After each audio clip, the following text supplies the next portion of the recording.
Pinuri ni House Speaker Martin Romualdez ang Gilas Pilipinas Youth matapos nilang manalo sa FIBA Under-16 Cup.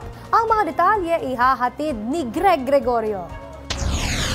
Disiplinado, walang takot at karapat-dapat na maging kampyon.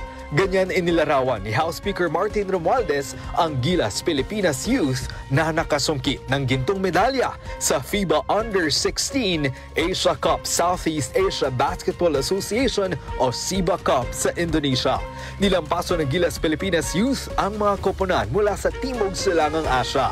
Ayon sa liderato ng Kamara, ipinakita ng grupo kung paano lumaban ng may layunin gamit ang fokus at kalmadong pag-iisip sa paglalaro.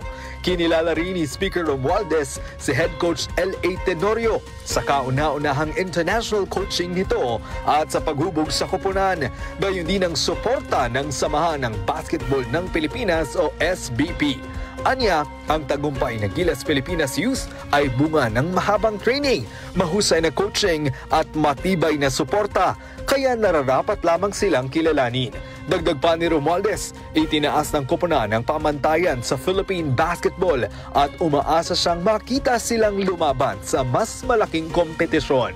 Tiniyak din ni Romualdez na ipagpapatuloy ng Kamara ang pagpapalakas ng sports development programs at paglalaanan nila ito ng pondo para sa grassroots at elite level na pagsasanay para sa mga atletang Pilipino.